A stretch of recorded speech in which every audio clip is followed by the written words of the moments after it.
You are going to bridge the gap between the common people and the system. पुढील जीवनामध्ये आपण ज्यावेळेस स्वयंसेवक म्हणून काम करणार, पॅरालिगल व्हॉलंटियर म्हणून काम करणार, तर आपल्याला ते शब्द आपल्या लक्षात पाहिजे की आपण काय करतो आणि आपल्याला काय करायचं. We are part and parcel of a family, we are part and parcel of a community and a state.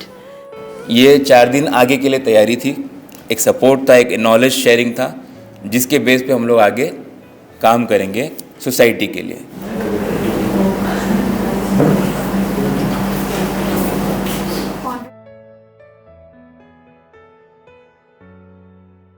PLB बोल के किए ना आपने, आप क्या आपको कॉन्फिडेंस है कि आप काम कर सकते हैं? मोटिवेशन से काम चलेगा क्या? मैंने आप पड़ोसी वालों को क्या मोटिवेट किया, चलो भाई आपका बहुत अच्छा है, आपको मोटिवेशन इमोशन ये सब छोड़ दो. आपको जो है पैरा लीगल क्या बोलते हैं,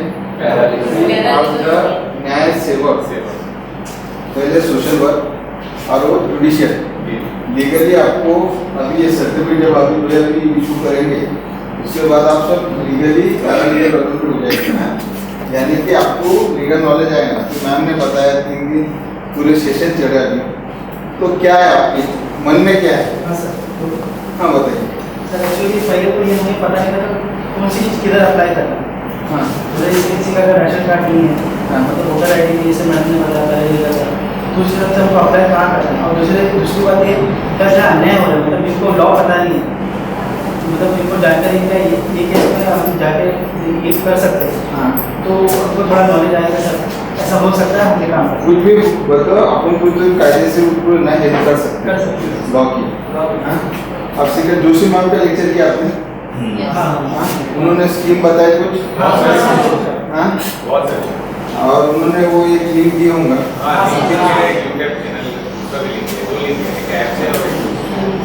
अगर एक बताता हूँ उन्होंने क्या करा,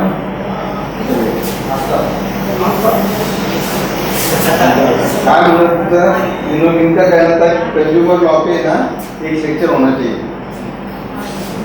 बरोबर है, बेसिक है कंज्यूमर लॉ. कंज्यूमर लॉ के लिए आपने देखा कंज्यूमर लॉ के बारे में कितने इम्प्लीमेंट किया क्या, कहीं तो कुछ आपने शिकायत होगी दर्ज की? तो मैंने ट्राई किया. हाँ बताइए आपको एक्सपीरियंस. जस्ट चेक करने के लिए नंबर काम करता ही है, तो नंबर एक्चुअली छाप दिया होता. और हमारा एक पेट्रोल पंप पे ना, जब हम रेट्स देखते हैं पेट्रोल का, उसमें वॉल्यूम का भी एरिया होता है. तो वॉल्यूम का कंसेप्ट ये है, पेट्रोल की क्वालिटी को वो डिस्क्राइब करता है. वो 750 तो 750 to 850 के या कुछ रेंज में रहना चाहिए. तो एक पेट्रोल पंप पे उसका रेंज बहुत कम था, अराउंड 100 या 150 था. तो वो एलिजिबल नहीं, मतलब वो नहीं होना चाहिए. तो फिर मैं बोला चलो देखते कंज्यूमर कंप्लेंट में इसको कैसे रिप्लाई करते हो. वहाँ पे मैंने कॉल किया तो उन्होंने बताया उनको आइडिया नहीं था कि ऐसा कुछ होता है. तो उन्होंने बोले ये सेम डिपार्टमेंट में आप अपनी कॉन्टैक्ट कर सकते हैं. फिर क्या हुआ?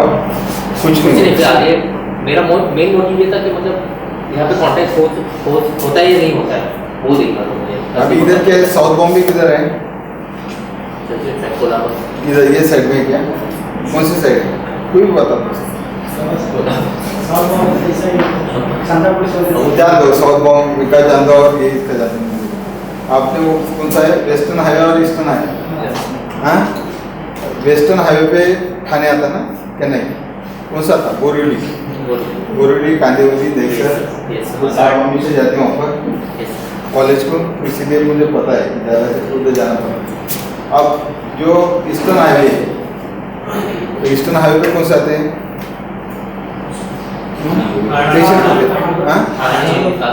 थाने वगैरह चेंबूर आता है. अगर आपको जाना है बोरीवली, अगर आप ईस्टर्न हाईवे से जाएंगे तो पहुँच जाएंगे. जा सकते क्या, रीच हो सकते क्या? ऐसे ही आपने वहाँ पर सिटी देखा, कंज्यूमर कंप्लेन किया, ये कंज्यूमर में आता क्या? नहीं. इसका क्या है ये जो कंज्यूमर के अंदर केसेस कौन से आती हैं कि आप कंज्यूमर हो. फर्स्ट टाइम क्या है कि आप उनके कंज्यूमर होना चाहिए, और जो भी गुड्स है वो जो आपको सप्लाई करें वो डिलीवर करें, तो वो स्टैंडर्ड क्वालिटी की होना कि जैसे कि आपने परचेज की. उसका जो प्राइस है जो प्राइस उसका फिक्स है, MRP बोलते हैं उसका, जी सर। जो स्टैंडर्ड प्राइस उसका फिक्स है, तो प्राइस फिक्स होना चाहिए और स्टैंडर्ड कोर्स होना चाहिए।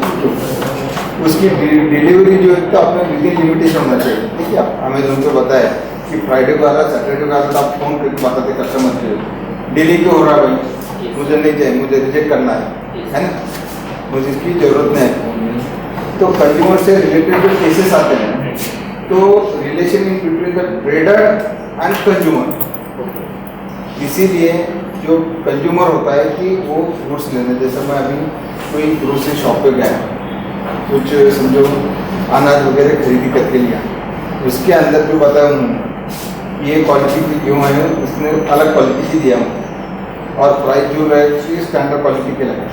तो उसके बाद में हम उनको एक नोटिस देते हैं, उसको 3 साल की मुदत देते हैं, लेकिन इसमें जितने दे दे होते कि आप पहले उनको नोटिस दो। हाँ, कि नोटिस किसकी रहेगी, विदिन उनके नॉलेज में आना चाहिए कि अपनी जो सब स्टैंडर्ड उनको है ना, जो ये जो भी गुड्स है उनको सब स्टैंडर्ड देंगे।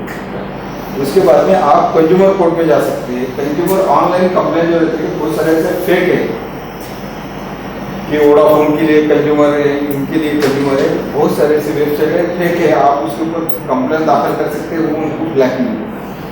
Consumer court is the best way, आप जाके आपका सिंपल एप्लीकेशन उस पर दाखिल कर सकते हैं। अभी 1-2 महीने पहले एक केस हुई थी, एक कोई मॉल में खरीद गई थी, वहाँ पर खरीदी किया, खरीदी करने के बाद में जो मॉल वाले ने जो प्लास्टिक की बैग थी 20 रुपीज़ की, आप यूट्यूब के ऊपर चेक करते थे, मेरे ख्याल से 20 रुपीज़ की बैग थी, उसके ऊपर वो जो कंपनी का नाम था उसको 20 रुपीज़ चार्ज किए। चार्ज करने के बाद में वो लेडीज़ ने कंज्यूमर केस दाखिल किया कि ये जो बैग थी ये फ्री ऑफ कॉस्ट थी, उसके बावजूद इन्होंने मेरे को 20 रुपीज़ चार्ज किया।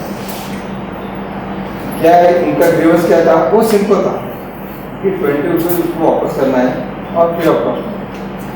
अभी इसीलिए कोई कोर्ट में जाएंगे, इंडिया वाले तो जाएंगे नहीं कि भाई उसको एडवोकेट को देना है, 5,000 को देना है, उसके बाद में हर एक तारीख पे तारीख एविडेंस है, फिर 20 रुपये के लिए क्या करेंगे आपने इतना समझ। लेकिन जो लेडीज थी तो जिद्दी थी, उन्हें बताया नहीं मुझे केस लड़ना है, उन्होंने केस किया, मेरे ख्याल से 29,000 रुपये कंज्यूमर में उसका डिसीजन आया को कंज्यूमर को देना चाहिए उनको। शायद बाटा का केस है, शूज़ का था, बाटा शूज़ का शायद केस था। हाँ, कोई तो भी है XYZ, लेकिन ऐसा है तो उन्होंने कंप्लेंट प्रॉपर था।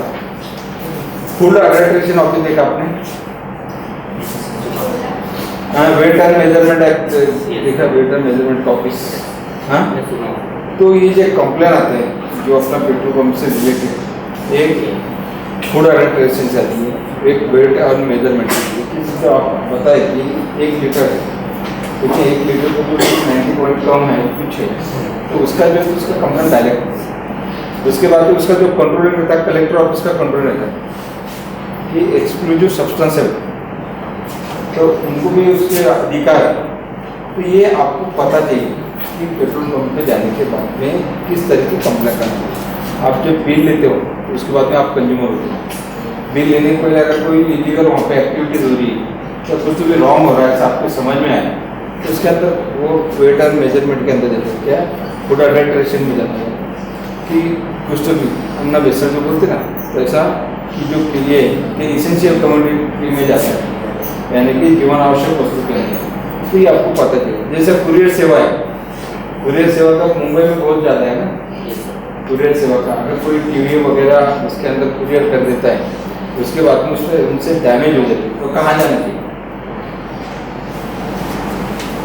कहाँ जाए? समझो आपने बताया मैंने 50,000 की है ना LED खरीदी किया, कुरियर सेवा में बता दिया कि LED है, मुझे पोस्ट करना है औरंगाबाद या समझो नासिक। आपने जाके वो कुरियर कर दी, कुरियर करने के बाद में उसको बता दिया इसके अंदर LED, एक ने बता दिया, एक ने उनको बोले कि ये मेरा कुरियर और ये पार्सल है, मुझे नासिक ले जाना है। उसने कहा कि नहीं, ये इसके अंदर LED है, ये नासिक ले जाना है। दोनों ने कुरियर कर दिया, दोनों पे टीवी डैमेज हो गई। क्या करेंगे आप इसके अंदर? दो अलग अलग केस है। जिसमें एलईडी बोला रहेगा हाँ। उसको डैमेजेस कवर होगा। हाँ हाँ, और जिसने एलईडी नहीं बोला रहेगा उसने एलईडी भेजा रहेगा पर एलईडी बोला नहीं रहेगा तो उसको डैमेजेस कवर नहीं होगा। बताइए, कैसे बताया आपने? वही क्या? क्योंकि उसने जब एलईडी टीवी दे रहा रहेगा ना तो उसमें ना ब्लैक का उसमें वो लगाना पड़ता है, स्टिकर लगाना पड़ता Sticker। है। हाँ, ग्लास और कि ये इसमें ग्लास आइटम है तो वो लोग उसको ऐसा केयर करते हैं। और बाकी जिसमें एलईडी नहीं रहता है ना तो उसको ना वो लोग ऐसा केयर नहीं करते, मतलब वो थोड़ा बहुत कैसे रहता है ट्रैवलिंग में ना, जो उनका ट्रांसपोर्ट में रहता है ना उनके पास लोड बहुत रहता है तो वो लोग कैसे भी रखते हैं। और जो अपना एलईडी रहेगा या जो ग्लास आइटम रहेगा ना तो उसको ऐसा केयर करके लेके जाते हैं। अभी मैं बताता हूँ कि एक ने बताया इसके अंदर ये हेवी चीज़ है, एलईडी में तो बड़ी चीज़ रहेगी ना। हाँ, 50 की कम नहीं रहेगी, 45 इंच की तो रहेगी। तो इतनी बड़ी चीज़ लेके जा रहे तो वो जो है कुरियर सर्विस वाला वो पूछ रहे हैं उनको कि क्या लीजिएगा आप, हाँ है ना। और इनको ट्रांसपोर्टेशन एक्ट में लिखा है कि कोई भी चीज़ है कि इन्होंने डिस्क्लोज करना चाहिए और उन्होंने उसकी इंक्वायरी करना चाहिए। इसके अंदर क्या लिख गया? ड्रग ले गए तो हाँ है, तो फिर ऐसे में ये डैमेज हो फिर क्या करें बताइए? आपने सिंपली बोल दिया ऐसे जब आप कोर्ट के अंदर जाएंगे बिल रहेगा, हाँ? जो इनवॉइस कॉपी रहेगा उसका बिल रहेगा, जो भी रहेगा। कभी जब अपन किसको कुछ कुरियर करते हैं ना तो उनको इनवॉइस कॉपी देना पड़ता है और रिटर्न में देना पड़ता है कि हम ये प्रोडक्ट जो भी है हम उनको दे रहे सामने वाले। वो एड्रेस प्रूफ रहता है अपना भी, शिफ्ट टू एड्रेस भी रहता है और जहाँ से अपन भेज रहे हैं ना मतलब दोनों का एड्रेस रहता है उसमें। जो भी इशू होगा तो पता चल जाता है। देहात का आदमी, अनपढ़ आदमी, हाँ हाँ उसको कुछ नहीं, उन्होंने लेके आए ये पैक करके उसके बाद बोला ये मेरा पार्सल करना है। फिर ऐसा है, एक आदमी के लिए सोचिए मत, हाँ, सोचना पड़ेगा। आप जो काम करेंगे कॉमन मैन के लिए काम करेंगे, बस्ती वाले के पास काम करके उसकी तो पता नहीं है क्या करना है। तो मुझे ये चीज़ है वहाँ पर पहुँचाना है, बस ये नहीं आओ कंडीशन मेरे मालिक ने दिया वो पहुँचाना है, बस उसके अंदर क्या है मुझे पता नहीं। हाँ ये दिक्कत है। आप इनवॉइस का देखिए, आपने इनवॉइस दो से देखिए, उसके अंदर लिखा रहता है कि आप क्या कुरियर कर रहे हो, उसके अंदर वो कौन सी चीज़ है अंदर ये रह के कुछ है कि उनकी इनवॉइसेस प्रॉपर होना चाहिए। सेकंड थिंग, दोनों का कॉन्ट्रीब्यूटरी नेग्लिजेंस है। कॉन्ट्रीब्यूटरी यानी कैसा है कि दोनों का भी नेग्लिजेंस है, दोनों भी है ना, दोनों ने पता नहीं, इन्होंने उनको डिस्क्लोज किया नहीं और इन्होंने उसकी इंक्वायरी किया। लेकिन कैसा है कि जब कस्टमर आता है उनकी तरफ तो कोई लॉ की बुक्स लेके नहीं आता, लेकिन जब कुरियर सर्विस वाले को जो लाइसेंस दिया जाता है ना तो ये पूरे टर्म्स एंड कंडीशन गवर्नमेंट उनकी तरफ से मिलती है कि ये आपको करना ही करना है, तब आपको कुरियर चलाना है। कुरियर सर्विस करने के लिए उसको भी लाइसेंस होता है, जब वो गवर्नमेंट उसको अप्रूव देती है तो ज़्यादातर की जवाबदारी उनकी रहती है। इनका क्या रहता है कि प्रिपॉन्डेंस ऑफ प्रोबेबिलिटी, इनका कैसा रहता है कि उन्होंने पूरा प्रूव करना चाहिए कि मैंने ये पूरी जो कंडीशन है इन्होंने लिखी इन्होंने बताया है। अगर एक कहता आदमी है समझो उसके अंदर एक चीज़ है कि उन्होंने बताया कि एलईडी इसमें कुछ एलईडी में दूसरी चीज़ रखा है, अगर उसी के लिए डैमेज होता है तो courier service is not responsible है, क्योंकि जो चीज़ है इन्होंने तो रॉन्ग इंफॉर्मेशन दी और ऐसा ही। अब ये केस कहाँ चलेगा? आपको कहते हैं उन्होंने कि भाई मुझे ये मेरी एलईडी खराब हो गई, आपके तरफ आ गए, ये भी आ गए, मुझे बताइए कहाँ कर कंज्यूमर कोर्ट में चाहिए। अभी उसके दो भी जुरिडिक्शन है, कंज्यूमर कोर्ट और सिविल कोर्ट के अंदर। कंज्यूमर कोर्ट में भी कर सकते हैं, सिविल कोर्ट के अंदर कर सकते, लेकिन कंज्यूमर कोर्ट का जो प्रोसीडिंग है वो समरी टाइप है। समरी यानी समझते हैं एक शॉर्ट में आ गए, दोनों का एविडेंस हुआ, सामने आए, बताए और ख़त्म, और इमीडिएटली तो ये कंज्यूमर। तो सेकंड मेंटेनेंस पूरा कवर होता है, मतलब जितना भी मेरा एलईडी का प्राइस रहेगा उतना पूरा कवर पूरा कवर हो जाएगा आपका, जो भी आपका रेशियो ये रहता है तो पूरा कवर हो जाएगा, पूरा हो जाता है। ऐसा केसेस है जो कि मैंने बताया ना, तो ये केस में रिपोर्टेड केसेस कि उनका जो डैमेज हुआ तो उनके बाद उसके अंदर अपना जस्टिस चैनल साबित के अंदर जजमेंट दिया है। अभी सुप्रीम कोर्ट के जज है वो बॉम्बे हाई कोर्ट के जज थे, तो अभी इतना तो लॉ का जो ज़्यादा है जजमेंट क्या है वो नहीं, लेकिन प्राइमा फेसी क्या है कि ये केस आप कंज्यूमर कोर्ट में कर सकते हैं। अगर एक अंदर इंसान एक अंदर शॉपकीपर है, एक अंदर कोई गुड्स है तो वो ज़्यादा कीमत से बेचो, आप क्या करें? और दूसरा एक जो ये जो मिल्क वाला मिल्क मान, वो भी उससे जो प्राइस है MRP उससे ज़्यादा बेचे, तो आप ये दोनों में क्या करें? एक ग्रोसरी शॉप वाला है तो इसका अलग, और ये मिल्क मैन है। मिल्क मैन जो भी कंप्लीट रहेगा फूड जो फूड वो रहता है ना, उनसे करना पड़ेगा ना, दोनों का MRP लिखा, हाँ, दोनों का। MRP से ज़्यादा दोनों बेचे, एक मिल्क मैन भी बेचा दूध स्ट्रीट के ऊपर खड़े रह के, और दुकान में बैठने वाला ब्रेड बेच रहा है 30 का 40 रुपये में। बोलिए आप दो कंप्लेंट आ कर, ये आपको रोजाना है, आप घर के बाहर पड़ेंगे तो वो शुरू कर देते बस्ती के अंदर, एरिया के अंदर, नहीं दूर से लाना पड़ता हमको, फ्रिज में रखना पड़ता है ना।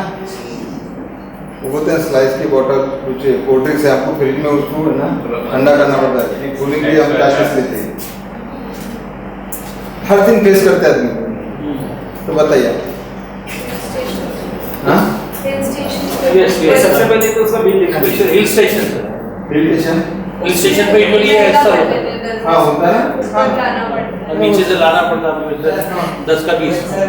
शॉपकीपर भी गलत नहीं है ना, जैसे हम लोग आधे लीटर का थम्स अप लेते हैं तो उसका MRP है 38, अगर हम लोग को जो कंपनी देती है ठीक है, तो आधे लीटर का थम्स अप वो रेट के हिसाब से हम लोग को देती है ठीक है।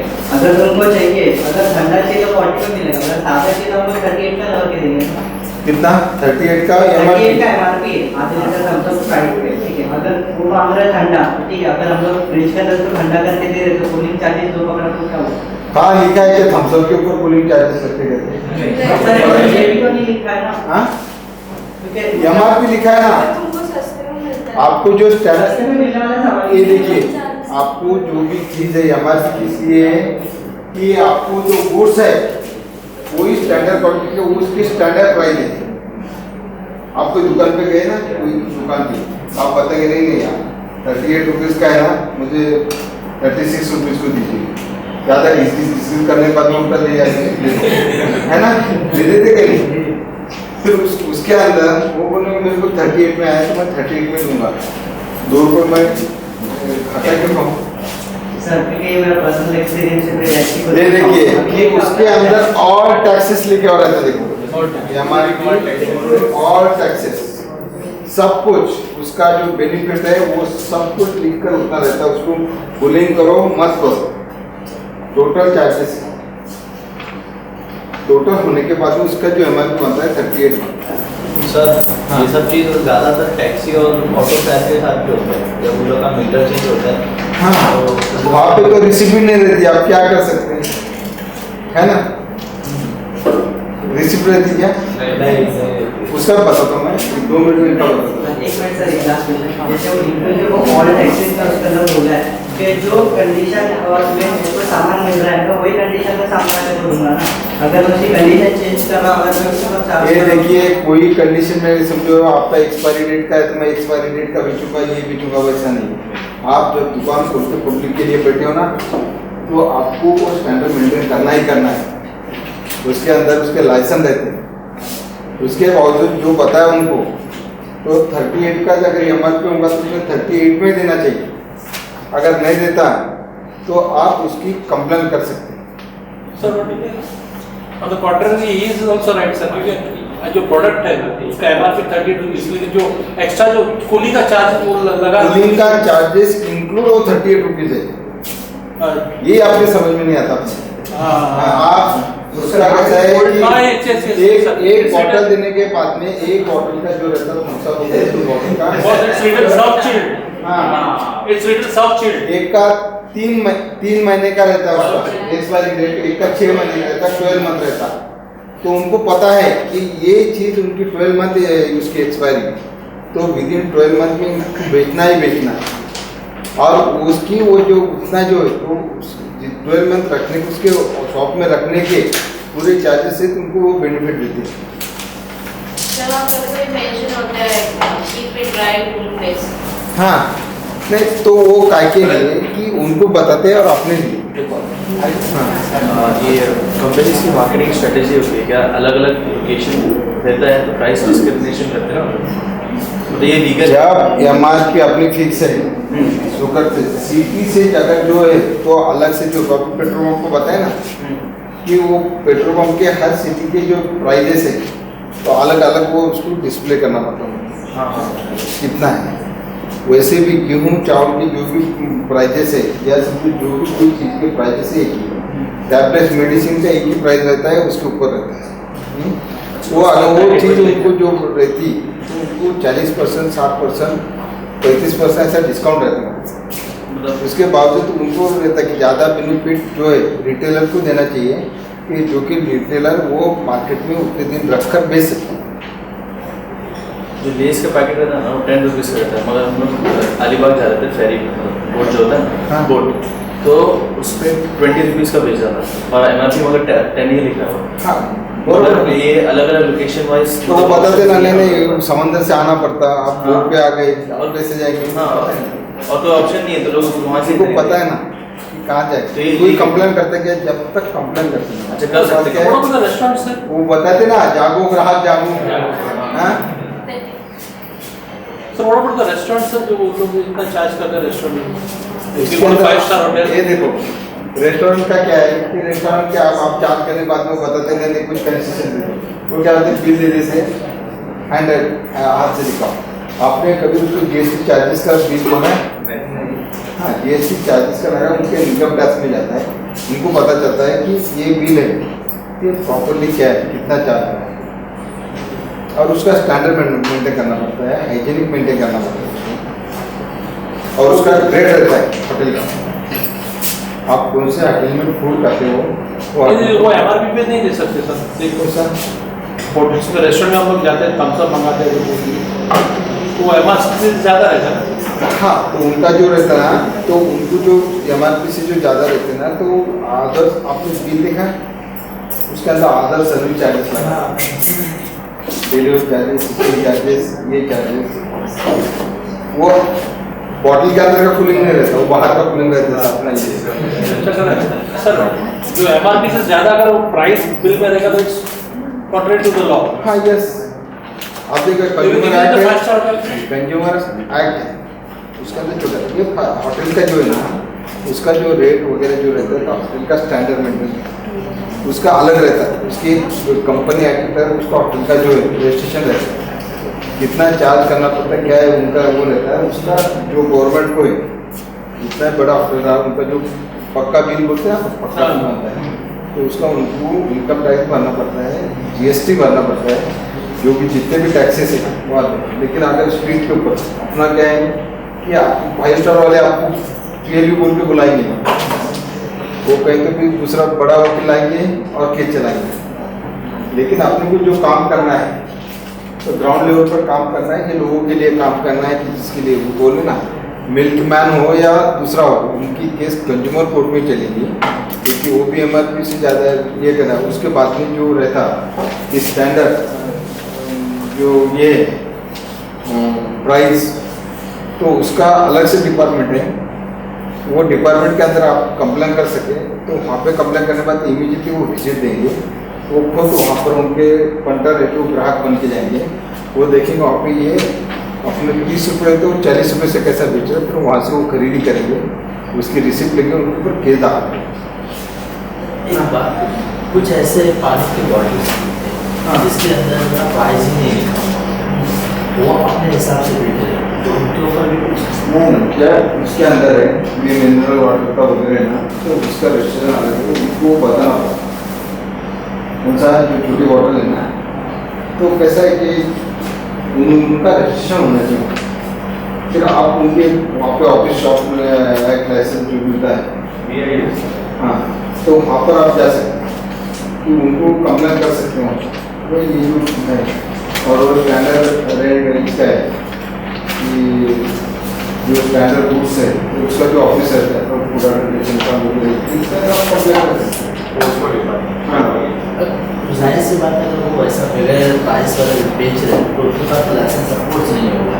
हाँ तो फिर केस बन जाती है उनके ऊपर, केस बन जाती ना। सर वो टैक्सी और ऑटो हाँ सर